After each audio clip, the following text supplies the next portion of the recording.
शिवशरण पाटील हे कोणत्याही पदावर नाहीत, पण त्यांचा दांडगा जनसंपर्क तसेच लोकांच्या अडचणी सोडविण्याचा सपाटा पाहता ते जनतेच्या हृदयातील आमदार आहेत, असे गौरवोद्गार डॉक्टर शिवरत्न शेटे यांनी काढले.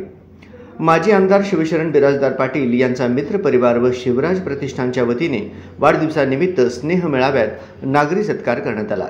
याप्रसंगी डॉक्टर शेटे बोलत होते.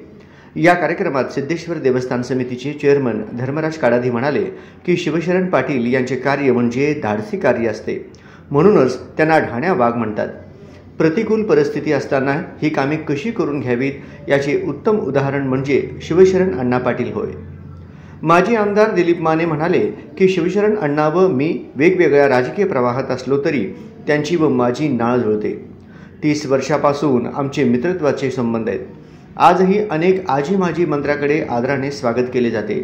सिद्धेश्वर सहकारी साखर कारखाना उपाध्यक्ष सिद्धाराम चाकोते म्हणाले की विरोधी पक्षात असले तरी मतदार सांगतीलच नव्हे, इतर अनेक कामे त्यांनी करून घेऊन एक आदर्श निर्माण केलाय. दक्षिण सोलापूर माजी सभापती गुरुसिद्ध म्हैत्रे म्हणाले, अण्णांनी सर्व पुण्याची कामे केली आहेत, अनेकांचे भाग्य घडविले आहे, त्यामुळे ते कोणत्याही संकटाचा नेटाने सामना करतात.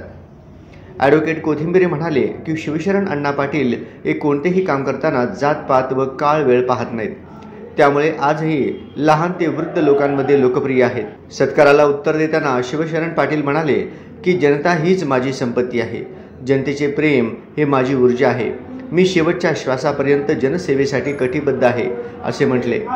याप्रसंगी निवृत्त शिक्षण विस्तार अधिकारी अशोक भांजे, संजय मोरे, सुरेश नागूर आदींची भाषणे झाली. याप्रसंगी निवृत्त शिक्षण विस्तार अधिकारी अशोक भांजे, संजय मोरे, सुरेश नागूर आदींची भाषणे झाली. यावेळी व्यासपीठावर माजी नगरसेवक गुरुशांत दुत्तरगावकर, राजू हौशेट्टी, आप्पासाहेब बिराजदार, निवृत्त पोलीस अधिकारी महबूब मुजावर, राजू बुसनूर आदी प्रमुख पाहुणे म्हणून उपस्थित होते. या कार्यक्रमास एजी पाटील कॉलेजचे चेअरमन सिद्धेश्वर पाटील, सिद्धेश्वर राजमाने आदी मान्यवर उपस्थित होते. मला वाटते की लोकनेता असाच असावा. अण्णांचा इतिहास जर बघितला तर सगळी प्रतिकूलता, अनुकूलता कोणती नाहीये. एखाद्याचे वडील आमदार खासदार आहेत, त्यांनी आमदार खासदार होणं नवल नाहीये, पण जो माणूस वाळूच्या ट्रकवरती काम करत मैंदर्गीसारख्या छोट्या गावातनं इथपर्यंत येतो, शिवसेना नावाचा 4 अक्षरी मंत्र आणि भगवा खांद्यावरती घेऊन शिवसेना प्रमुख बाळासाहेब ठाकरेंचे विचार जनसामान्यामध्ये रुजवतो, आणि जी दादागिरी आहे, मला वाटतंय माझ्या अगोदर अनेक लोक बोलले, ॲडव्होकेट महबूब कोथिंबिरे, सिद्धारामजी बोलले, त्याच्या अगोदर 1-2 व्यक्ती बोलत होते. खरं सांगू का, ही लोकविधायक दादागिरी आहे, स्वतःसाठी नाही, लोकांसाठी ही दादागिरी आहे. मला आठवतं की शिवा संघटनेचा एक मोर्चा होता मुंबईमध्ये आणि मोठी गर्दी जमली होती. मोर्चा न्याय मागण्यासाठी होता, विधानसभेवरती होता, आणि अशा वेळेस आकस्मिकपणे काहीतरी लाठीचार्ज झाला. अण्णांनी बघितलं की सर्वसामान्य तळागाळातल्या माता भगिनी आपल्या न्याय मागण्यासाठी मुंबईमध्ये आल्यात आणि तिथला मुंबईतला एक पोलीस इन्स्पेक्टर लाठीचार्ज करतोय. अण्णाला राहावलं नाही. अण्णा तिथं गेले, म्हणजे त्या सगळ्या गर्दीमधून त्याच्या कानफटात दिली. तेव्हा ही लाठीचार्ज सगळा थांबला की हा आक्रमक कोण माणूस आहे. म्हणजे लोकविधायक दादागिरी याला म्हणतात, जी शिवसेना प्रमुख बाळासाहेब ठाकरेंनी महाराष्ट्राला सांगितली. मला वाटतं की कित्येक अण्णांचे पैलू आहेत. त्यांचा माझा पहिला परिचय 1997ला, आणि माझी स्केटिंग यात्रा होती. मला हे माहिती नव्हतं की मी सोलापुरात स्थायिक होणार आहे, कदापि नाही. 1997ला माझी तुळजापूर ते मुंबई 512 किलोमीटर स्केटिंग यात्रा होती, आणि त्या दरम्यान मुक्कामी इथं होतो मी अजंठा हॉटेलला. तो पहिला परिचय, उपजिल्हा प्रमुख. त्यानंतर ते आमदार झाले. योगायोगाने माझं शिक्षण नागपूरमध्ये, MD पर्यंत मी नागपूरमध्ये, आणि ते आमदार झाल्यानंतर नागपुरात हिवाळी अधिवेशनाच्या निमित्ताने सलग 5 वर्ष ते तिथं यायचे आणि जो हितगुज साधायचे. मला खूप साऱ्या पैलूंवर प्रकाश टाकायला आवडेल की अण्णातला बालक मी बघितला. म्हणजे अण्णा बालकांमध्ये बालकांप्रमाणे मिसळणारे अण्णा बघितले. म्हणजे अण्णा सर्व वयोगटात आपला वाटणारा अण्णा आहे. मला वाटतं हे फार कमी लोकांच्या आयुष्यामध्ये निर्माण होतं की प्रत्येकाला माणूस आपला वाटणं, म्हणजे तरुणांनाही अण्णा आपला वाटणं. इथपासून ते किती वयाची सीमा नाहीये, प्रत्येकाला आपलेपण वाटणं. हा नेता जनसामान्यांच्या हृदयामध्ये स्थायी आमदार असतो. ठीक आहे, निवडणुका येतील जातील, तिकीट मिळेल नाही मिळेल, निवडणुका जिंकतील हारतील, हा भाग अलहिदा. परंतु लोकसंपर्कात सातत्याने, आणि मला वाटतं की जनसामान्यांमध्ये त्यांचं मिळून मिसळून वागणं ही त्यांची नवसंजीवनी, त्यांच्या दीर्घायुष्याचा खऱ्या अर्थानं तो जो मंत्र आहे, आणि म्हणून कायमस्वरूपी त्यांनी लोकांमध्येच राहावं. निश्चितपणे त्या आयुष्याला संजीवनी देणार आहे.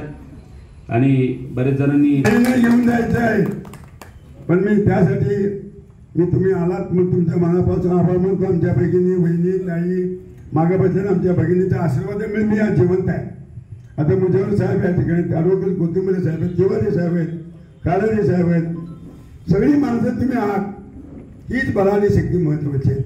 हीच शिदोरी घेऊन मी पुढे वाटचाल करणारे. तुमचा आशीर्वाद प्रेम कायमचा राहो आणि मला ताकद उभा राहू दे. तुम्ही कधीही बोलला शिवसेना पाटील, आता रात्री 12 वाजता जर बोललात, तुमच्या दारी येऊन काम करणारे शिवसेना पाटील या ठिकाणी राहणार. मित्रांनो, आमदाराच्या अपेक्षेतून काम करणारे नाहीये. मी 100 शेती केली, आंबा लावला, चिक्कू लावला, फळं आज खातात, सगळे आमचे मुलं खातात, माणसं खातात, ते आनंद मला आहे. मी खाल्लेले तर झाले, मला शुगर झालं, काय फरक पडत नाही, आमचे लोक खातात ना, हे आनंद महत्वाचे. हीच भावना महत्वाची आहे. कादारी साहेब असू दे, आमचे मुजावर साहेब असू दे, हे जातीने मुसलमान, अडोगत जातीने मुसलमान आहे. मित्र, त्यांचं लग्न होतं, आम्ही शाबादला गेलो होतो. सकाळी उठलं की लिंगपूजा मी करत होतो, त्यांनी आमच्या आंदोलनामध्ये नमाज पढत होतो. ही सगळ्या भावापेक्षा प्रेम करणारे जीव देणारी माणसं या ठिकाणी. जात महत्व नाही, माणुसकी महत्वाची, माणसा महत्वाची, विचार महत्वाचे. मित्र, मी मोठा नाही आहे, मी एक सैनिक आहे, मी एक माणूस आहे. मी चुकत असेल ती दुरुस्ती केली पाहिजे. सगळ्यांना टाइम सारखा नसता, वेळ काळ येत असतो, ऊन सावली होत असती, त्याला आपण सावरणं महत्वाचे. विचार बदलायचं नसतं, आई बाबाला कधी विकायचं नसतं. ही श्रेष्ठ संपत्ती महत्वाची आहे, विचार महत्वाचे. हेच आपण ठरवणे बाळगूया आणि तुमचा आशीर्वाद पाठीशी राहो असे सिद्धरामे चरणी प्रार्थना करतो.